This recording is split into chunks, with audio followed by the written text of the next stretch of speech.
Assalamualaikum warahmatullahi wabarakatuh. Selamat malam semuanya teman-teman. Selamat datang kembali di channel kesayangan kita, channel Ilo Ekstrim. Dan dimanapun teman-teman berada, semoga teman-teman selalu dalam keadaan sehat walafiat, tanpa kekurangan satu apapun. Amin amin ya robbal alamin. Pada kesempatan kali ini kami akan membawakan satu kisah dari penulis favorit kita semua, dan pastinya kisah favorit kita semua, penulisnya Bang Untung Prasetyo dan kisahnya kisah Bang Pian. Wow, luar biasa, alhamdulillah ya. Bang Untung Prasetyo sudah sembuh dari sakitnya, alhamdulillah, dan bisa berkarya lagi. Semangat Bang Untung. Dan sebelum kita masuk ke dalam kisahnya, kami ingin mengucapkan terima kasih kepada seluruh teman-teman yang sudah selalu setia mendukung channel kami, yang sudah selalu hadir di setiap harinya. Karena kehadiran teman-teman lah kami selalu bersemangat berkarya di setiap harinya. Gak pakai lama-lama lagi, gak pakai berbasa-basi lagi, langsung aja kita masuk ke dalam kisahnya. Mode horor.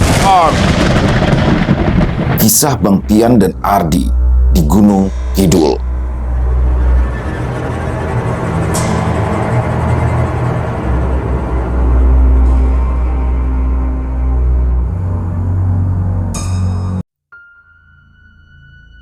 Pagi yang cerah di musim kemarau membuat udara dingin di daerah dataran tinggi dengan julukan Pegunungan Sewu itu terasa menusuk ke dalam tulang.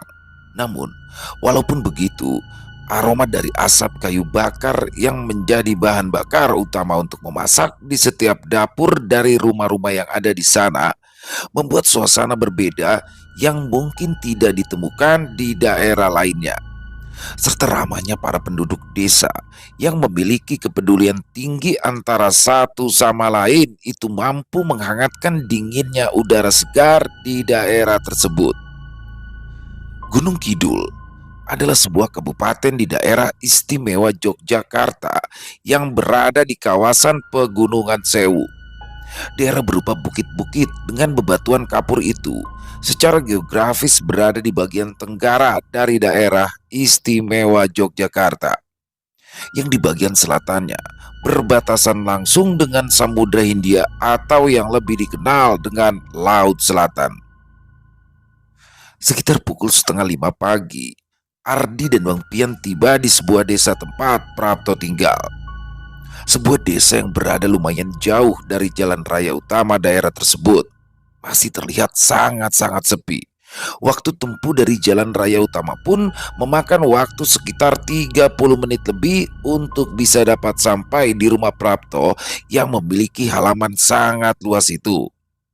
Suasana sunyi ditambah lagi dengan keramahan para penduduk desa membuat Ardi dan Bang Pian sangat menikmati keberadaannya di desa tempat kelahiran Prapto. Tapi sayangnya, kedatangan mereka ke desa tempat Prapto tinggal itu bukanlah untuk sebuah liburan semata, karena memang ada hal yang harus mereka lakukan untuk bisa menyelamatkan Prapto dari penyakit aneh yang kini dideritanya. Selain mengalami gangguan kejiwaan, kondisi Prapto kala itu sungguh sangat memprihatinkan. Kedua kakinya tidak dapat lagi digerakkan dan Prapto pun dinyatakan lumpuh oleh seorang mantri desa yang setiap hari memeriksa kondisi kesehatannya. Tubuh kurus Prapto dengan tatapan mata kosong dan wajahnya yang terlihat cekung membuat Bang Pian merasa sangat sedih dengan kondisi sahabatnya itu.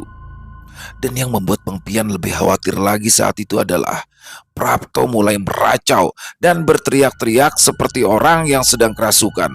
Setelah itu, ia tertawa terbahak-bahak lalu menangis dengan sedih. Sesampainya Ardi dan Bang Pian di depan halaman rumah Prapto, keduanya yang kala itu diantar langsung oleh Pak Bambang dan istrinya itu langsung disambut suara jeritan dari Prapto yang terus saja berteriak meronta-ronta tidak jelas. Tapi walaupun begitu, Ardi merasa tetap tenang sambil terus memperhatikan keadaan di sekitaran rumah orang tua Prapto. Berbeda dengan Bang Pian yang mulai merasa gelisah dengan apa yang terjadi kala itu, Ardi malah langsung meminta diantarkan ke kamar mandi untuk membersihkan diri dan menjalankan sholat subuh. Walaupun Prapto terus saja meracau dan terus berteriak, "Ayo bang, Kita wudhu dulu, ujar Ardi kepada Bang Pian yang langsung mengikuti langkah Lek Tunu menuju ke rumah belakang yang terdapat kamar mandi di sana. Dan entah apa yang terjadi kala itu. Tapi anehnya ketika Bang Pian selesai mengumandangkan ikomah, tiba-tiba saja suara teriakan dari Prapto menghilang dan suasana pun kembali menjadi tenang. Setelah selesai menjalankan ibadah sholat subuh, Ardi dan Bang Pian pun langsung menghampiri kamar di mana Prapto berada saat itu. Di, bagaimana? Apa lu udah bisa analisa penyakitnya si Prapto? Tanya Bang Pian dengan wajahnya yang terlihat tegang. Masalahnya agak ribet bang. Apa yang dialamin sama Mas Prapto saat ini bukan cuma dari satu makhluk gaib bang, tapi ada 4 makhluk dari 4 tempat yang berbeda-beda bang. Balas Ardi yang juga terlihat sangat tegang. Mereka saling menyerang satu sama lain. Sampai-sampai badan Mas Prapto itu lemah dan lumpuh karena makhluk-makhluk gaib itu saling memperebutkan sukma Mas Prapto yang ketinggalan di alam lain dan mulai menggerogoti kesehatannya bang. Imbu Ardi lagi yang membuat Bang Pian hanya bisa menggelengkan kepalanya sambil menghela nafas panjangnya. Kedua orang tua Prapto serta Pak Bambang yang ikut mendengarkan apa yang sudah disampaikan oleh Ardi pun merasa khawatir dengan keadaan Prapto. Walau sudah pasrah dengan hal terburuk yang akan dialaminya, tapi mereka sangat berharap jika Prapto dapat kembali sehat seperti sedia kala. Tapi baru saja mereka membicarakan tentangnya, tiba-tiba saja Prapto terdengar menggeram dan kedua matanya berubah memutih serta kedua tangannya terus mencakar-cakar tempat tidur yang kala itu menjadi tempat berbaringnya. Seketika itu juga suasana berubah mencekam. Hawa dingin dan aura mistis pun mulai terasa hingga membuat bulu kuduk mereka yang menyaksikan hal itu seketika meremang dibuatnya. Namun walaupun begitu, Ardi berusaha untuk tetap tenang karena dia tahu bahwa makhluk-makhluk gaib yang ada di tubuh Prapto mulai merasa terganggu dengan kehadirannya dan juga Bang Pian kala itu. Apa benar dulu Mas Prapto pernah belajar ilmu-ilmu kejawen ya Pak? Tanya Ardi kepada Pak Samto, ayah dari Prapto yang juga merupakan kakak dari Pak Bambang. Iya Mas, saya memang meminta anak saya untuk belajar ilmu-ilmu kejawen sebagai bekalnya untuk merantau, jawab Pak Samto sambil menundukkan wajahnya. Ah, baik Pak, kalau begitu saya akan mencoba menghilangkan apa yang ada di dalam tubuh Mas Prapto dulu. Sepertinya ada sebuah benda yang tertanam di dalam tubuhnya, dan benda itu menarik energi-energi dari makhluk-makhluk gaib yang menginginkan sukmanya Pak, balas Ardi yang sontak membuat semua orang terkejut. Susuk? Atau apaannya dia? Tanya Bang Pian penasaran. Ya sejenis susuk, tapi kegunaannya berbeda bang, balas Ardi singkat. Bagaimana Pak? Apakah Bapak mengizinkan saya untuk mengeluarkan benda yang tertanam di dalam tubuh Mas Prapto? Tanya Ardi yang membuat Pak Samto sedikit terkejut. Iya, iya Mas, boleh, silahkan. Yang terpenting saat ini adalah kesembuhan anak saya, jawab Pak Samto walau agak terdengar gugup. Setelah mendapatkan izin dari Pak Samto, Ardi pun lalu segera meminta segelas air putih dan juga air hangat di dalam wadah serta garam. Tidak lupa juga, Ardi meminta kepada Bang Pian untuk siaga karena Ardi khawatir jika akan ada serangan dari makhluk-makhluk gaib yang menjadi suruhan seseorang. Karena sudah mendapatkan tugas dari Ardi, Bang Pian pun memilih keluar dari dalam kamar tempat Prapto berada. Bang Pian yang memang juga merasakan adanya energi hitam yang dengan perlahan datang pun memilih duduk di ruang tamu dan meminta kepada Pak Bambang serta yang lainnya agar tidak mengganggunya terlebih dahulu. Setelah memastikan jika semuanya dalam keadaan baik-baik saja, Bang Pian yang diminta untuk bersiaga pun mulai memanggil sosok gaib dari Wiratungga untuk membantunya berjaga-jaga di rumah keluarga Pak Samto. Alhamdulillah, lu datang juga pendekar, ujar Bang Pian kepada sosok Wiratungga yang memang mengenakan pakaian seperti pendekar pada film-film kolosal pada saat itu. Sepertinya ada masalah pelik yang sedang Raden hadapi saat ini. Tapi bukankah saat ini Raden sedang bersama salah satu keturunan dari seorang kiai besar, balas Wiratungga, yang mengetahui adanya sosok Ardi bersama Bang Pian. Lah udah ntar lagi aja wawancaranya.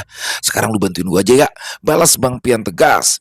Dari dalam kamar tempat Prapto berada, tubuh Ardi terlihat sudah banyak mengeluarkan keringat di pagi yang dingin itu. Sambil terus membacakan doa-doa, Ardi terus mengeluarkan energi murninya untuk bisa mengeluarkan benda yang ada di dalam tubuh Prapto. Tapi sepertinya sosok makhluk gaib yang berada di dalam benda itu melakukan perlawanan yang cukup keras karena menolak untuk keluar dari dalam tubuh Prapto. Dan mau tidak mau, Ardi pun langsung pergi ke alam lain untuk bermediasi dengan sosok yang ada di dalam tubuh Prapto. Terima kasih Tuan. Akhirnya Tuan mau datang dan menemuiku langsung di tempat ini, ujar sosok makhluk gaib bertubuh tinggi besar dengan menggenggam bilah keris dengan pamor yang sangat unik dan juga memendarkan cahaya kehijauan. Perkenalkan, nama saya adalah Jaya Wasesa, imbus sosok makhluk gaib itu. Baiklah Jin, apakah benar kau ini merupakan sosok jin nasab dari leluhur Mas Prapto? Tanya Ardi dengan tegas. Benar, benar sekali Tuan. Aku adalah makhluk pendamping dari kakek buyut pemuda itu yang diminta untuk menjaganya dari gangguan-gangguan makhluk-makhluk gaib jahat. Balas Jaya Wasesa menjelaskan. Berarti kamu juga yang membawa Mas Prapto untuk masuk ke dimensi lain waktu itu? Tanya Ardi yang belum tahu penyebab Prapto dapat masuk ke dalam alam gaib ketika mencoba menolong Bang Pian yang mendapatkan serangan tiba-tiba dari jin berwujud lelaki tua dengan tubuh pendek kala itu. Sebenarnya tidak begitu yang terjadi Tuan. Aku tidak membawanya masuk ke dalam alam gaib itu. Tapi sosok jin yang menyerang teman dari pemuda itulah yang menarik sukmanya hingga masuk ke alam gaib itu. Jawab Jaya Wasesa. Bisakah kita membebaskan dulu Sukma dari pemuda itu Tuan? Karena dia tidak akan mampu bertahan lebih lama lagi. Imbu Jaya Wasesa yang langsung mendapatkan persetujuan dari Ardi. Sesampainya di sebuah tempat, Jaya Wasesa kembali menceritakan apa yang sebenarnya terjadi kepada Prapto setelah membantu Bang Pian. Beberapa hari setelah kejadian itu, tiba-tiba saja Prapto didatangi oleh sosok makhluk gaib yang memiliki kekuatan besar. Sukmanya kembali dibawa oleh sosok makhluk gaib tersebut ke alam gaib tanpa bisa ditahan oleh Jaya Wasesa. Aku sudah berusaha mengejarnya sampai di tempat ini Tuan. Tapi sayangnya, aku tidak bisa berbuat banyak karena ada beberapa sosok makhluk gaib lainnya yang masuk ke dalam tubuh Prapto dan berusaha menguasainya. Mau tidak mau, aku pun kembali ke dalam tubuh Prapto dan terus bertempur untuk mengusir beberapa makhluk gaib yang ingin mencelakainya. Ujar Jaya Wasesa menjelaskan kepada Ardi tepat di hadapan sebuah gapura besar yang ada di alam gaib itu. Maafkan saya Jaya Wasesa. Saya sempat berpikiran buruk padamu, jawab Ardi yang langsung melangkahkan kakinya masuk ke dalam gapura besar untuk menuju ke sebuah tempat di mana Sukma Prapto berada. Di sisi lain, Bang Pian yang merasakan adanya energi dari makhluk gaib dari arah tempat Prapto dan Ardi berada langsung melepas sukmanya dan menyerang makhluk-makhluk gaib yang akan menyakiti Ardi dan juga Prapto. Bersama Wiratungga, Bang Pian pun langsung menyerang tiga sosok makhluk gaib yang memiliki mata merah menyala dan seolah sedang bersiap untuk masuk ke dalam tubuh kosong Ardi. Astagfirullahaladzim. Belum juga sarapan, udah diajak berkelahi aja. Suwek banget ah. Gerutu Bang Pian yang merasa sangat kesal dengan kehadiran makhluk-makhluk gaib yang ingin menyerang Ardi dan juga Prapto. Pertarungan gaib antara Bang Pian dengan tiga makhluk gaib yang berasal dari tubuh Prapto pun langsung terjadi. Bersama Wiratungga, Bang Pian pun terus menggempur ketiga sosok makhluk gaib tersebut hingga tubuh Bang Pian yang sedang terbaring pun gemetar. Pak Bambang dan Pak Samto yang menyaksikan hal itu pun sempat merasa khawatir dengan keadaan tubuh Bang Pian. Karena pada saat yang bersamaan, Ardi terlihat terdiam sambil duduk bersila. Sementara itu, Prapto pun sudah sedari tadi berhenti meracau. Karena merasa khawatir dengan keadaan Bang Pian, akhirnya Pak Bambang pun meminta kepada Pak Santo dan keluarga lainnya untuk mengurus tubuh Bang Pian yang terlihat seperti orang yang sedang menggigil kedinginan. Istri Pak Santo yang juga melihat kejadian itu langsung berlari mengambil beberapa lembar kain jarik lalu diselimutkan ke tubuh Bang Pian yang terasa sangat dingin. Pak Bambang dan Pak Santo serta keluarga lainnya yang awalnya merasa lega karena akhirnya Prapto dapat tertidur dengan pulas, kini justru disibukkan dengan mengurus tubuh Bang Pian yang semakin terlihat memburuk. Menurut Pak Bambang, tubuh Bang Pian kala itu terasa semakin dingin, bagaikan tubuh seseorang yang sudah tidak bernyawa. Tidak ingin terjadi sesuatu dengan Bang Pian, akhirnya mereka pun memanggil mantri yang bertugas di pusat kesehatan desa untuk memeriksakan keadaan Bang Pian. Sementara itu, Bang Pian yang tidak lagi memperdulikan kondisi tubuhnya terus saja bertarung bersama Wiratungga melawan tiga makhluk gaib yang sudah lama menggerogoti tubuh Prapto. Tidak seperti biasanya. Kini Bang Pian harus mendapatkan lawan berat yang memiliki kesaktian cukup tinggi hingga membuat Bang Pian kewalahan. Kondisi Bang Pian yang harus melawan dua sosok makhluk gaib sekaligus perlahan-lahan mulai terdesak. Selain mulai kehabisan tenaga, Bang Pian pun dibuat kerepotan ketika tubuhnya mulai dipegang oleh mantri desa yang bernama Pak Karto, yang memang diminta oleh Pak Bambang untuk memeriksa keadaannya. Seharusnya tubuh seseorang yang sedang meraga sukma tidak boleh disentuh orang lain, apalagi sampai dipindah tempatkan. Jadi hal itulah juga yang membuat Bang Pian tidak leluasa bertarung di alam gaib dan membuatnya semakin terdesak. Beruntungnya Ardi yang merasa ada sesuatu yang memang sedang menimpa Bang Pian pun lalu memutuskan untuk kembali dan membantu Bang Pian dalam pertempurannya. Di saat-saat kritis itulah Bang Pian akhirnya dapat bernafas lega ketika Ardi yang sudah bersama Jaya Wasesa datang dan langsung menyerang musuh-musuhnya. Tidak mau terjadi sesuatu yang lebih parah lagi, Ardi pun lalu meminta kepada Bang Pian agar kembali lagi ke dalam tubuhnya dan meminta kepada Wiratungga untuk melindungi sukma Bang Pian yang mulai melemah kala itu. Tidak beberapa lama kemudian, semua orang yang berada di rumah keluarga Pak Samto pun berucap syukur karena Bang Pian kembali tersadar dan terbangun dari tidurnya. Alhamdulillah, akhirnya sampean sadar juga Bang. Seru Pak Bambang yang sangat senang kala melihat Bang Pian membuka kedua matanya dan langsung bangun dari tidurnya. Lah, rame bener ya? Ada apaan Om? Kok pada ngerubungin saya? Tanya Bang Pian yang tampak terkejut melihat sudah banyak orang di sekelilingnya. Tak pikir tadi sampean itu sedang menghadapi malaikat pencabut nyawa Bang. Seru Pak Bambang yang membuat Bang Pian kembali terkejut. Dua enak aja. Orang saya lagi tidur pules dikata mau mati. Sembarangan nih Om Bambang. Balas Bang Pian dengan wajah kesalnya. Tidur pulas bagaimana tuh Bang? Orang badan sampean itu menggigil. Kayak orang yang kedinginan ya. Mirip juga sama orang yang menjelang air hayat gitu. Balas Pak Bambang menjelaskan kepada Bang Pian. Ya emang begitu Om. Saya ini kalau lagi ngikut ngobatin orang supaya saya pergi dari badan saya. Aturan sama badan saya jangan ada yang megang. Balas Bang Pian menjelaskan. Oh alah, tahu begitu ya kita nggak panik Bang. Saya pikir sampean tuh sedang sakaratul maut tadi. Balas Pak Bambang yang lagi-lagi membuat wajah Bang Pian masam. "Eh, lalu bagaimana dengan Prapto Mas?" Tanya Pak Samto menanyakan kondisi anaknya.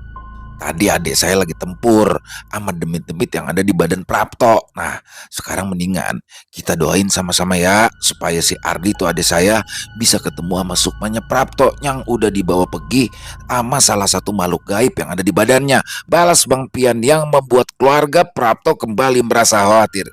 Iya, ngomong-ngomong saya lapar ini. Udah ada nasi apa belum ya? Ujar Bang Pian dengan senyumnya yang membuat semua orang tertawa kala itu. Ya sudah, sampean sarapan dulu aja di dapur. Kami mau lihat kondisi Prapto. Balas Pak Bambang. Ya elah kan kayak udah bilang jangan ada yang gangguin si Ardi ah. Udah tunggu aja sambil berdoa. Mudah-mudahan si Ardi tuh adik saya bisa cepet ngalahin demit-demit yang ada di badan Prapto. Balas Bang Pian yang akhirnya membuat semua orang mengerti apa yang sedang dilakukan oleh Ardi kala itu. Sementara itu, Ardi bersama Jaya Wasesa dan juga Wiratungga terus menghajar sosok-sosok makhluk gaib yang menginginkan Sukma Prapto serta terus menggerogoti Saripati dalam tubuh Prapto. Ketiganya pun perlahan-lahan dapat membuat makhluk-makhluk gaib jahat yang kedatangannya belum diketahui oleh Ardi sendiri. Setelah makhluk-makhluk gaib jahat itu melemah dan berhasil dilumpuhkan, Ardi lalu meminta kepada Wiratungga dan Jaya Wasesa untuk menjaga ketiga makhluk gaib tersebut. Ardi yang terus memikirkan cara terbaik dalam menghadapi satu masalah pun memilih untuk kembali ke dalam tubuhnya. Tidak lama kemudian, Ardi pun tersadar dan perlahan keluar dari dalam kamar tempat ia dan Prapto berada sebelumnya untuk meminta dicarikan botol kaca lengkap dengan penutupnya. Dan setelah mendapatkan apa yang dibutuhkan, Ardi pun kembali ke dalam kamar Prapto untuk meringkus makhluk-makhluk gaib yang sudah berhasil dilumpuhkannya. Dengan doa-doa yang telah lama dikuasainya, Ardi pun lalu mengurung ketiga makhluk gaib yang ada di dalam tubuh Prapto untuk nantinya ditanyai apakah tujuan mereka yang sebenarnya. Setelah itu, Ardi meminta kepada Pak Samto dan juga istrinya untuk membasuh tubuh Prapto yang belum juga sadarkan diri itu dengan menggunakan air yang dicampur garam dan juga sudah diberikan doa oleh Ardi sebelumnya. Makhluk-makhluk gaib yang ada di dalam tubuh Mas Prapto alhamdulillah sudah bisa kita keluarkan, Pak. Nah sekarang untuk membentengi tubuh Mas Prapto dari gangguan-gangguan makhluk-makhluk gaib lainnya, tolong dibasuhkan air ini ke seluruh bagian tubuh Mas Prapto, ujar Ardi yang membuat Pak Samto dan Bu Lastri istrinya merasa lega. Alhamdulillah, tapi apakah Prapto akan kembali pulih seperti sedia kala, Mas? Tanya Bu Lastri yang merasa sangat penasaran dengan kondisi anak sulungnya tersebut. Insya Allah, Bu, kita sama-sama berdoa aja ya. Semoga Allah segera mengembalikan kesehatan Mas Prapto, balas Ardi yang membuat semua orang tampak tenang. Karena sudah merasa sangat lelah, Ardi pun meminta kepada Wiratungga dan juga Jaya Wasesa untuk berjaga-jaga di dalam kamar Prapto melalui telepati yang dimilikinya. Setelah itu, Ardi pun keluar dari dalam kamar dan langsung diantar oleh Pak Bambang menuju ke arah dapur untuk sarapan pagi. Pantesan kalah tadi. Ternyata abang lagi lapar banget ya, seru Ardi yang membuat Bang Pian terkejut. Lapar gue, Di. Gue mah bukannya kalah tadi, cuma keteteran doang. Lagian tumben-tumbenan itu demit, kuat-kuat bener, balas Bang Pian sambil memasukkan nasi dan lauk ke dalam mulutnya. Udah makan dulu, ntar aja saya jelasin, balas Ardi sambil tersenyum. Setelah menyelesaikan sarapannya, Ardi dan Bang Pian pun kembali menceritakan tentang apa yang sebenarnya terjadi kepada Prapto. Menurut Ardi yang sudah berada di alam tempat Sukma Prapto ditahan, Ardi merasakan adanya energi besar dari penguasa gaib yang ada di sana. Karena masih merasa ragu, ditambah lagi Ardi mengkhawatirkan keadaan Bang Pian, mau tidak mau Ardi pun lalu memilih kembali dan menyelamatkan Bang Pian yang juga hampir saja menjadi mangsa dari makhluk-makhluk gaib yang selama ini berada di dalam tubuh Prapto. Lain kali jangan ninggalin badan di tempat yang terbuka, Bang. Bahaya, ujar Ardi yang membuat Bang Pian hanya tersenyum. Lah habisan gue juga bingung, Di. Tadinya kan gue mau nyari kamar, tapi kagak keburu. Gue udah keburu ngeliat tuh demit-demit mau ngeganggu badan lu. Gila Bang Pian yang membuat Ardi tersenyum juga. Saya udah antisipasi, Bang. Saya udah pasang benteng sebelum keluar dari badan saya tadi, balas Ardi menjelaskan. Di tengah percakapan Ardi dan Bang Pian, Pak Samto dan Pak Bambang pun lalu menghampiri mereka berdua dan menanyakan apa yang akan mereka lakukan selanjutnya. Tapi sebelum menjawabnya, Ardi terlebih dahulu menjelaskan sosok yang ada di dalam tubuh Prapto dan berhasil menjaganya hingga Prapto dapat bertahan hingga detik ini. Ada sosok jenazah yang ada di dalam tubuh Mas Prapto. Nah, sepertinya dari keris kecil yang dimasukkan ke dalam tubuhnya, ujar Ardi yang membuat Pak Samto terkejut. Keris itu adalah warisan dari leluhur saya, Mas. Dan saya meminta kepada Mbah Mangun untuk memasukkan keris itu ke dalam tubuh anak saya supaya nantinya dapat menjaga anak saya. Balas Pak Samto menjelaskan. Mohon maaf Pak sebelumnya Pak. Jangan mempercayakan apapun itu kepada makhluk, karena kita sudah bisa masuk dalam kemusyrikan. Percayakan saja semuanya kepada Allah, karena hanya Allah lah pemilik hidup dan mati seseorang, dan sebaik-baiknya pelindung hanyalah Allah semata, ujar Ardi yang membuat Pak Samto tertunduk diam. Jika saja tidak ada sosok makhluk gaib yang merupakan jinasab dari para leluhur Bapak dulu, kemungkinan besar Mas Prapto tidak akan mengalami hal ini, Pak. Tapi apapun yang sudah terjadi, semuanya itu karena Allah, dan kita harus tetap berikhtiar menyelamatkan Mas Prapto. Imbu Ardi lagi. Tak terasa waktu pun berlalu begitu cepat. Jam kala itu sudah menunjukkan pukul 5 sore dan Ardi pun mulai mempersiapkan diri untuk membuatkan pagar pelindung. Karena malam nanti dirinya akan kembali mencari Sukma Prapto yang telah dibawa oleh sosok makhluk gaib. Dengan dibantu oleh Bang Pian, sekitar pukul setengah 6 sore, Ardi telah menyelesaikan semua persiapan untuk perjalanan gaibnya malam nanti. Sementara itu, walaupun belum sadarkan diri, tapi kondisi Prapto terlihat baik-baik saja. Wajahnya kini tidak terlihat pucat karena memang sudah tidak ada lagi sosok makhluk gaib yang mengganggunya, serta juga dibantu oleh infus yang sudah diberikan oleh Pak Mantri dan sudah beberapa kantong dihabiskannya. Pak Bambang dan Pak Samto serta keluarga Prapto lainnya pun terlihat lebih tenang karena sudah seharian tadi Prapto tidak lagi berteriak-teriak dan menggeram seperti biasanya. Malam, dengan hembusan angin kencang yang menggoyangkan rumpun bambu besar di belakang rumah Pak Samto pun tiba. Setelah sebelumnya memberitahukan kepada seluruh keluarga Pak Samto untuk tidak masuk ke dalam kamar tempat Prapto kini terbaring, Ardi dan Bang Pian pun lalu meminta kepada seluruh keluarga Pak Samto untuk terus berdoa dan memohon kemudahan dari Allah Subhanahu wa taala agar Prapto dapat kembali dalam kondisi terbaiknya. Setelah memastikan semuanya berjalan baik, Ardi dan Bang Pian pun langsung masuk ke dalam kamar Prapto dan menguncinya dari dalam. Wiratungga dan juga Jaya Wasesa pun telah bersiap untuk pergi bersama Ardi dan juga Bang Pian. Bang, nanti kalau kita kepisah di alam sana, abang langsung balik aja ya. Jangan maksain buat nyari saya, karena bahaya, ujar Ardi yang terlebih dahulu mewanti-wanti kepada Bang Pian. Siap Di, gue paham dah, balas Bang Pian singkat. Setelah saling duduk bersila dan berhadap-hadapan, Ardi serta Bang Pian langsung pergi meninggalkan tubuhnya masing-masing. Mereka berdua pun langsung diajak pergi ke tempat Sukma Prapto berada oleh Jaya Wasesa dan juga Wiratungga. Sesampainya mereka berempat di depan sebuah gapura besar yang menjadi gerbang sebuah desa gaib tersebut, Ardi menghentikan langkahnya sambil menatap ke arah Bang Pian, Wiratungga dan juga Jaya Wasesa. Entah apa yang difikirkan Ardi saat itu. Tanpa mengatakan apapun, Ardi lalu kembali mengajak Bang Pian dan yang lainnya untuk masuk ke dalam desa gaib itu. Setelah mulai memasuki desa gaib tersebut, Ardi dan Bang Pian pun dibuat terkejut karena melihat orang-orang yang sedang beraktivitas di sana layaknya di sebuah desa tempat tinggal manusia. Di dalam desa gaib itu pun, orang-orang terlihat berlalu lalang dengan pakaian-pakaian pada zaman kerajaan. Seolah mereka semua tidak memperdulikan kedatangan Ardi, Bang Pian dan Wiratungga serta Jaya Wasesa.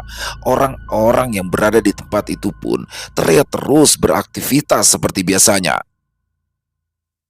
Karena merasa aman, Ardi pun lalu meminta kepada Jaya Wasesa untuk menunjukkan jalan menuju tempat Sukma Prapto berada dan berharap ia bisa cepat bertemu dengannya kala itu. Setelah meninggalkan tempat orang-orang yang berlalu lalang tadi, Ardi dan Bang Pian serta yang lainnya pun mulai menuju ke ujung desa yang ditandai dengan adanya sebuah gapura lainnya. Jaya Wasesa yang merasa bingung dengan adanya gapura tersebut pun lalu meminta kepada Ardi dan yang lainnya untuk berhenti terlebih dahulu. Aku tidak merasakan keberadaan anak itu di tempat ini, Tuan. Apakah kita harus masuk ke tempat yang lainnya? untuk mencari Prapto? Tanya Jayawasesa yang merasa mulai kesal. Jayawasesa yang sempat mengejar Sukma Prapto pun yakin jika Prapto berada di tempat itu setelah Prapto dibawa masuk ke dalam gapura tempat mereka masuk tadi. Akan tetapi setelah berada di dalam, baik Jayawasesa maupun Ardi tidak dapat merasakan keberadaan Prapto di sana. Mungkin saja Prapto disembunyikan di sebuah tempat yang ada di sini. Apakah sebaiknya kita mencarinya di setiap tempat yang berada di sini, Tuan? Balas Wiratungga mencoba memberikan tanggapannya. Bagaimana caranya, Tungga? Apakah kita harus memeriksa satu persatu setiap rumah yang ada di sini? Balas Jayawasesa yang merasa sudah tidak tahu harus berbuat apa lagi. Gimana bang? Tanya Ardi kepada Bang Pian yang sontak membuat Bang Pian terkejut. Lah, gue mengikut aja di, balas Bang Pian sambil tersenyum. Dan entah dari mana asalnya, tiba-tiba saja dari tangan Ardi muncul sebuah wadah yang berbentuk seperti botol dari kuningan. Dan sebelum Ardi membuka wadah yang ada di dalam genggamannya itu, Ardi pun mengajak Bang Pian serta yang lainnya untuk mencari tempat yang sepi. Dan setelah mereka berada di bawah sebuah pohon besar yang berada tidak jauh dari gapura yang mereka temui tadi, Ardi lalu membuka tutup botol yang berbahan kuningan tersebut. Dan dengan ajaibnya, dari dalam wadah yang berbentuk botol itu muncul 3 sosok makhluk gaib yang tubuhnya sudah terbelenggu oleh rantai yang memendarkan cahaya putih. Sepertinya kalian tahu di mana temanku itu berada, wahai jin makhluk Allah, ujar Ardi yang membuat ketiga sosok makhluk gaib itu tercengang melihat tempat mereka berada kala itu. Temanmu itu sudah menjadi penghuni desa gaib ini, anak muda. Dia tidak lagi dapat kembali bersama kalian, ujar salah satu makhluk gaib yang bertubuh gempal dengan bulu hitam di bagian wajahnya. Baik, baik kalau begitu. Jadi saat ini aku tidak ragu lagi untuk memusnahkanmu, wahai makhluk gaib, ujar Ardi dengan wajah serius sambil membacakan sesuatu. Tidak menunggu lama, ketiga sosok makhluk gaib yang berhasil diringkus oleh Ardi setelah dikalahkannya bersama Wiratungga serta Jayawasesa itu menggeliat kepanasan. Dan dari tubuh ketiga makhluk gaib itu pun terlihat mengeluarkan asap hitam. Tapi tidak berselang lama, akhirnya salah satu dari makhluk gaib tersebut meminta kepada Ardi untuk menghentikan doa-doanya dan berjanji akan mengatakan di mana Prapto berada. Temanmu itu berada di rumah Nyai Mawarni. Ampuni kami dan biarkan kami kembali ke tempat kami, ujar sosok makhluk gaib yang memiliki 2 tanduk kecil di bagian kepalanya. Siapa Nyai Mawarni itu, Ki? Tanya Wiratungga kepada sosok makhluk gaib tersebut. Istri dari Ki Jantur yang telah dimusnahkan oleh manusia itu, ujar sosok makhluk gaib itu lagi sambil menunjuk ke arah Bang Pian. Lah, apa gue yang salahin ya? Emang siapa yang mulain? Seru Bang Pian yang membuat Ardi tersenyum. Apakah Ki Jantur itu makhluk peliharaan seseorang, Ki? Tanya Ardi yang sepertinya telah mengetahui apa yang sebenarnya terjadi. Benar, benar.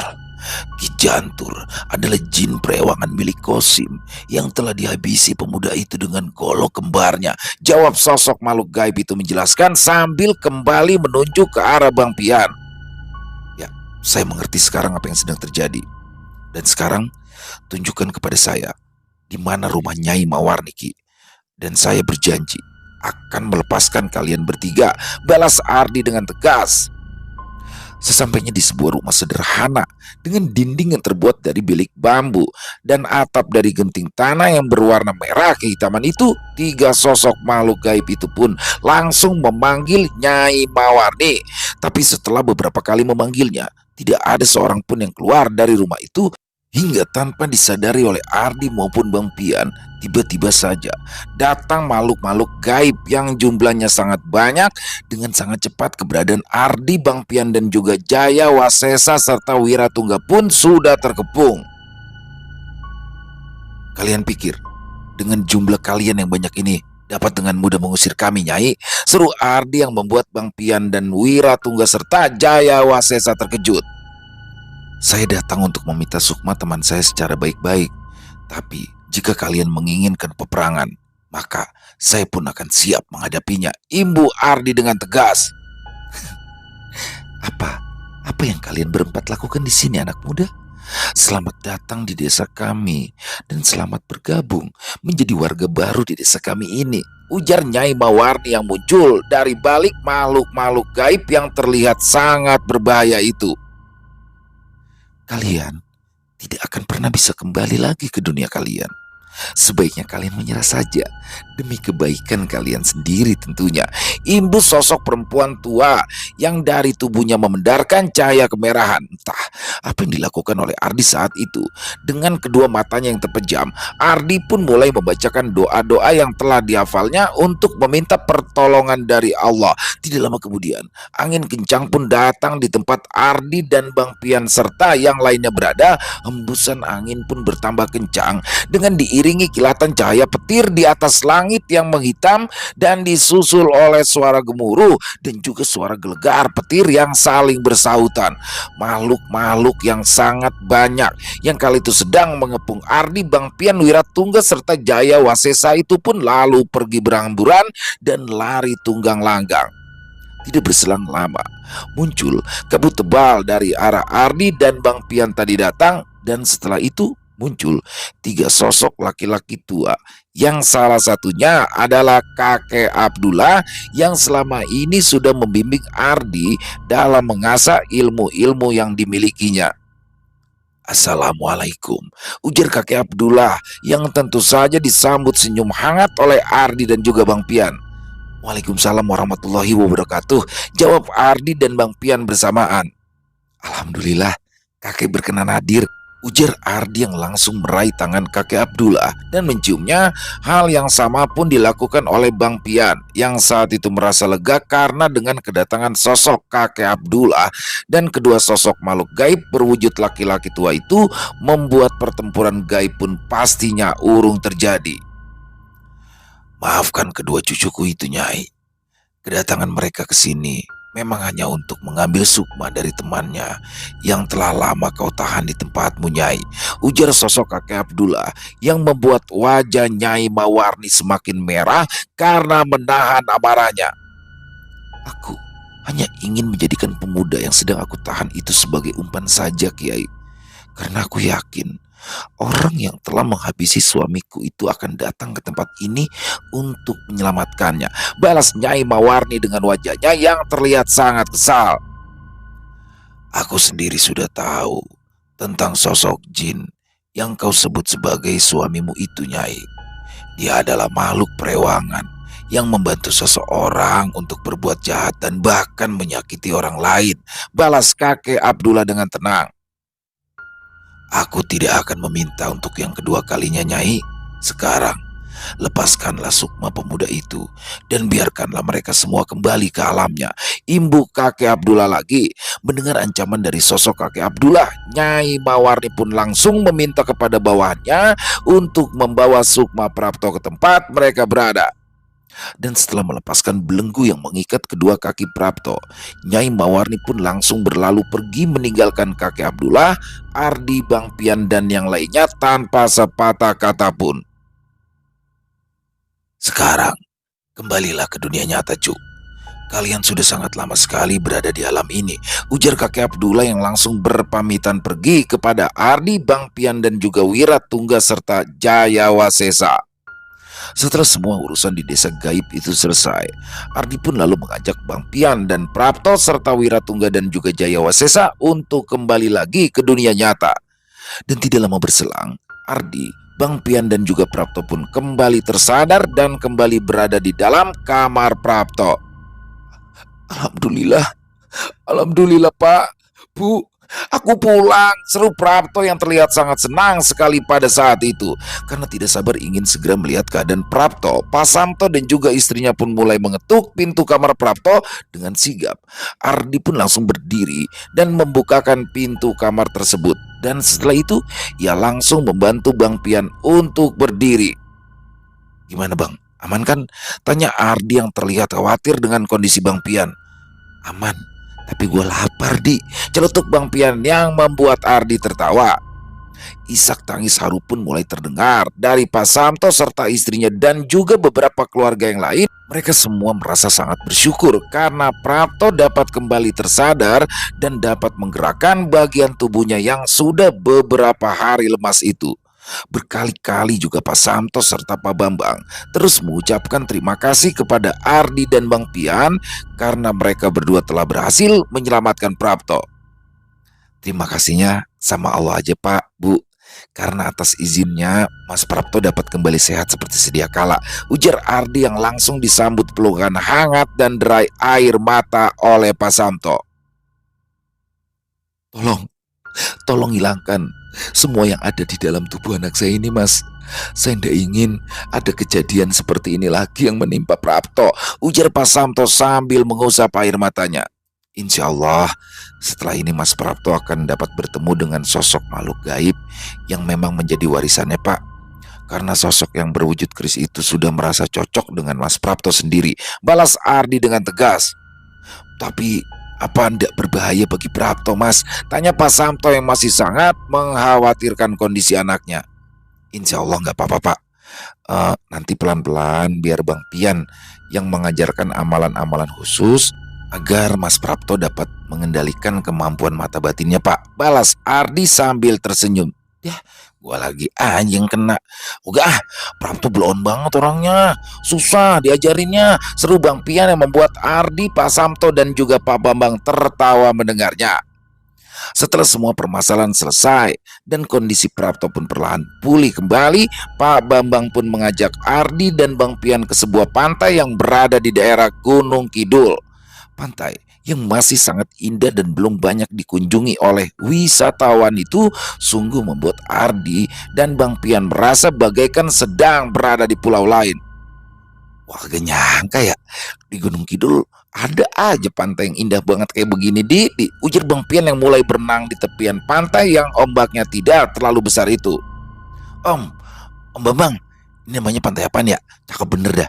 Kapan-kapan saya mau ajak anak bini sama emak sama baba juga ke sini. Tanya Bang Pian yang sangat senang kala itu. Ini namanya Pantai Wediombo, Bang. Bagus kan?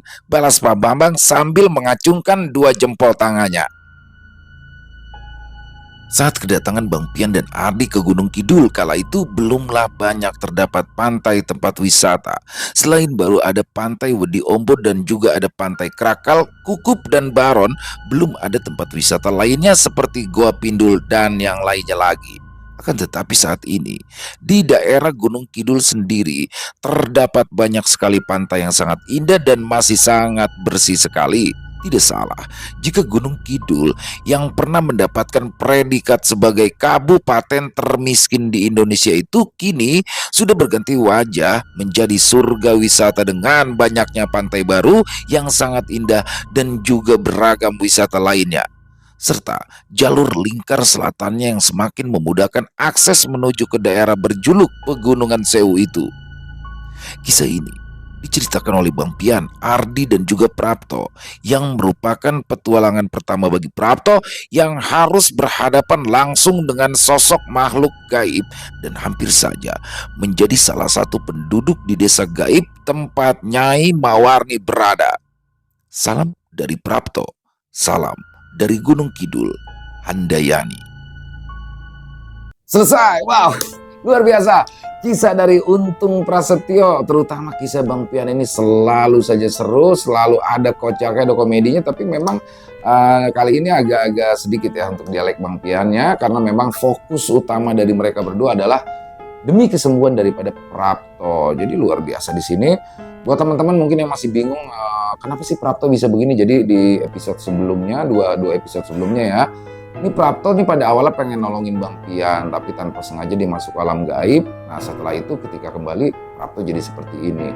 Dan akhirnya alhamdulillah ya, berkat bantuan dari Bang Pian dan Ardi, akhirnya Prapto bisa sembuh seperti sedia kala. Dan seru banget ya, Bang Pian akhirnya bisa liburan nih. Jadi setelah masalahnya selesai, dia akhirnya sama Pian sama Ardi itu bisa liburan di pantai yang ada di Gunung Kidul. Jadi memang Wedi Ombo. Jadi memang ternyata di Gunung Kidul ini nih banyak sekali nih spot-spot wisata yang keren banget, indah banget. Dan patut untuk teman-teman ke sana juga ya. Bahkan Bang Pian aja rencananya mau ajak Baba Ali nih ke sini. Bisa senang banget Baba Ali. Intinya overall kisahnya keren banget dan semakin hidup ya kisah Bang Pian ketika Ardi ini ikut bersama Bang Pian, ikut muncul dalam petualangannya, dan muncul juga nih sosok kakek Abdul yang udah lama juga nggak muncul. Jadi intinya keren banget. Untuk Bang Untung jangan lama-lama lagi nih untuk kisah Bang Pian sama kisah Sugironya nih, ditunggu juga Bang Untung. Dan semoga saja kisah barusan bisa menghibur teman-teman para pecinta penikmat horor misteri, lebih khusus lagi kepada para subscriber dari channel Ilo Extreme. Dan buat teman-teman yang mungkin suka dengan kisah barusan ya, bisa diklik tombol like ya, tombol jempolnya, atau ya juga dong share link videonya ke teman-teman yang lain ataupun saudara-saudaranya agar ikut merasa terhibur. Dan buat teman-teman yang punya komentar lain ya, yang punya pendapat lain, bisa dituliskan di kolom komentar ataupun hanya sekedar saling menyapa. Insya Allah kami akan menjawabnya satu persatu. Buat teman-teman yang baru bergabung atau udah lama bergabung ternyata lupa nih belum klik tombol merah subscribe-nya, yuk diklik tombol merah subscribe-nya, jangan lupa lonceng notifikasinya dinyalakan agar teman-teman selalu mendapatkan notifikasi dari konten-konten yang akan kami upload selanjutnya. Untuk channel Ilo Extreme ini kami upload di setiap harinya, setiap jam 7 malam waktu Indonesia bagian Barat. Jadi buat teman-teman yang mungkin ngerasa ada yang beberapa komen ya, oh aku nggak dapetin notifikasi dari channel Bang Ilo nih udah beberapa hari ini. Udah, pokoknya setiap jam 7 malam stay tune aja di channel kami. Insya Allah kami akan selalu upload di setiap malamnya. Dan buat teman-teman mungkin yang punya kisah horor misteri ya, yang diangkat dari kisah nyata, yang berdasarkan pengalaman pribadi, apabila mungkin berkenan dibawakan di channel kami, silakan bisa mengirimkannya ke nomor telepon yang ada di bawah sini. Dan bebas ya, dalam bentuk tulisan boleh, dalam bentuk rekaman suara boleh, senyamannya teman-teman aja. Buat teman-teman yang sudah mengirimkan kisah, kami ucapkan terima kasih. Dan buat yang sudah mengirimkan kisah tapi belum membawakan, harap bersabar karena harus melalui proses penggarapan terlebih dahulu ya, agar bisa lebih dinikmati oleh teman-teman yang lain. Dan di akhir kata, saya Ilo mengucapkan permohonan maaf apabila dalam pembawaan kisahnya barusan ada kata-kata saya yang salah ataupun ada kata-kata saya yang kurang berkenan di hati teman-teman. Saya mohon dibukakan pintu maaf yang seluas-luasnya. Dan sampai jumpa lagi di konten-konten kami selanjutnya yang pasti tidak kalah ngerinya, yang pasti tidak kalah seramnya, masih bersama saya Ilo di channel Ilo Extreme. Salam sehat, sukses selalu untuk kita semua. Jangan lupa bahagia tapi jangan pernah pura-pura bahagia. Wassalamualaikum warahmatullahi wabarakatuh.